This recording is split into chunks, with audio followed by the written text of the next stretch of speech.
할렐루야. 오늘도 복되고 귀한 날 기도의 자리에 나온 성도님들을 환영합니다. 2025년 5월 30일 금요일 새벽 기도회를 시작합니다.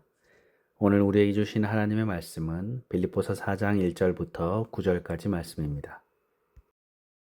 제4장.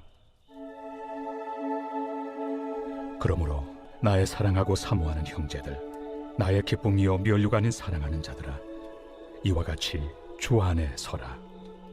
내가 요디아를 권하고 순두개를 권하노니 주 안에서 같은 마음을 품으라. 또 참으로 나와 멍에를 같이 한 네게 구하노니 복음에 나와 함께 힘쓰던 저 여인들을 돕고 또한 글레멘드와 그 외 나의 동역자들을 도우라. 그 이름들이 생명책에 있느니라. 주 안에서 항상 기뻐하라. 내가 다시 말하노니 기뻐하라. 너희 관용을 모든 사람에게 알게 하라. 주께서 가까우시니라. 아무것도 염려하지 말고 다만 모든 일에 기도와 간구로 너희 구할 것을 감사함으로 하나님께 아뢰라. 그리하면 모든 지각에 뛰어난 하나님의 평강이 그리스도 예수 안에서 너희 마음과 생각을 지키시리라. 끝으로 형제들아, 무엇에든지 참되며 무엇에든지 경건하며 무엇에든지 옳으며 무엇에든지 정결하며 무엇에든지 사랑받을 만하며 무엇에든지 칭찬받을 만하며 무슨 덕이 있든지 무슨 기림이 있든지 이것들을 생각하라. 너희는 내게 배우고 받고 듣고 본 바를 행하라. 그리하면 평강의 하나님이 너희와 함께 계시리라. 빌립보서는 바울이 로마의 감옥에서 빌립보 교회를 위해서 쓴 편지입니다. 오늘 우리가 보는 빌립보서 4장은 이제 빌립보서를 마무리하는 마지막 부분입니다. 사람이든 일이든 마지막이 중요하죠. 시작할 때는 의욕을 가지고 열심히 할 그런 마음으로 하지만 또 마지막까지 끝까지 최선을 다해서 잘 마무리하는 것이 중요합니다. 바울은 빌립보서를 마무리하면서 이 빌립보 교회의 문제를 거론하고 두 가지를 강조하고 있죠. 하나는 단합하라 라는 것이고 또 하나는 평강을 누리라 라고 얘기하고 있습니다. 교회의 아름다운 모습은 바로 하나됨에서 볼 수 있는 것이고 교회의 구성원들이 평강을 누리는 데에 교회의 아름다움을 볼 수 있는 것입니다. 그래서 바울은 빌립보 교회를 향하여서 하나 되라 라고 얘기하죠. 본문 2절에 보니까 내가 유오디아를 권하고 순두개를 권하노니 주 안에서 같은 마음을 품으라 라고 얘기합니다. 이 빌립보 교회의 큰 산과 같은 인물이 바로 유오디아와 순두개입니다.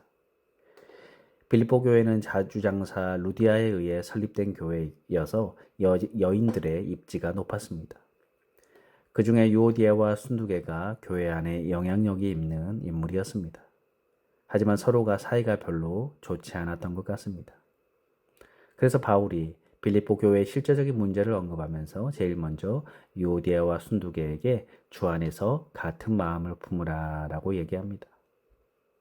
유오디아도 순두개도 교회를 사랑했고 하나님을 사랑했을 것입니다. 그러나 그 사랑하는 방법이 다르다고 하여서 서로가 서로를 지적하고 또 자신들의 감정을 표출하게 됩니다.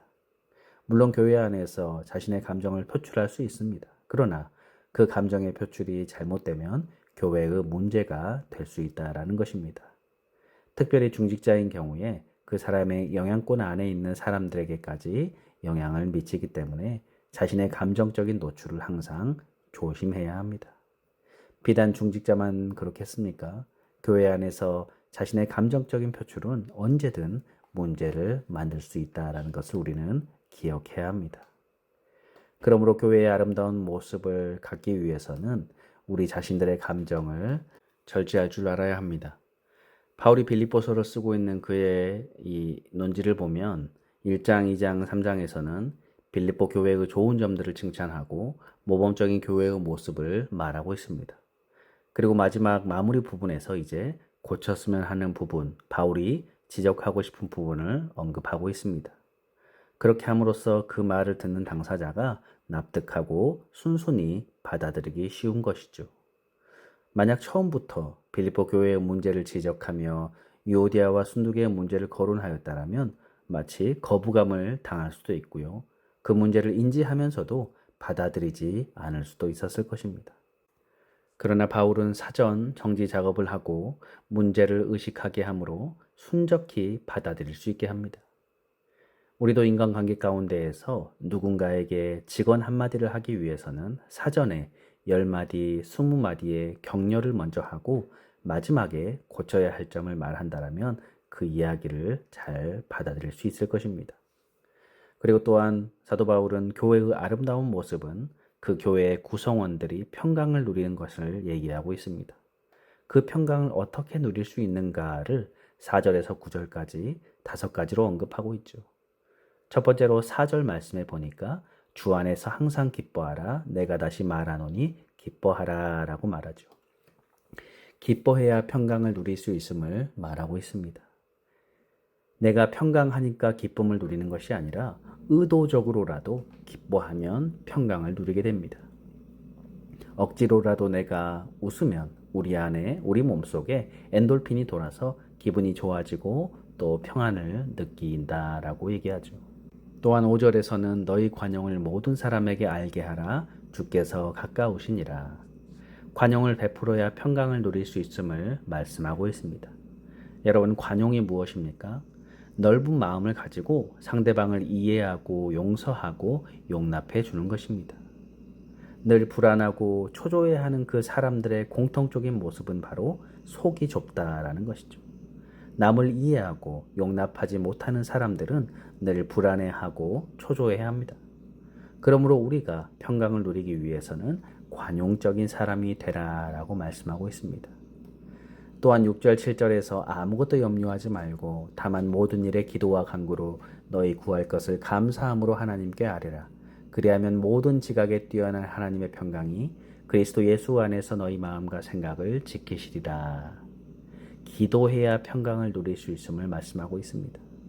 사도 바울은 말씀하기를 우리가 평강을 누리기 위해서는 어떤 문제든 염려하지 말라라고 합니다.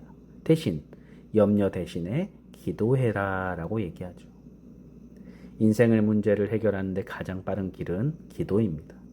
염려한다고 해결되는 것이 하나도 없습니다. 그럴 때 기도할 때에 해결이 됩니다.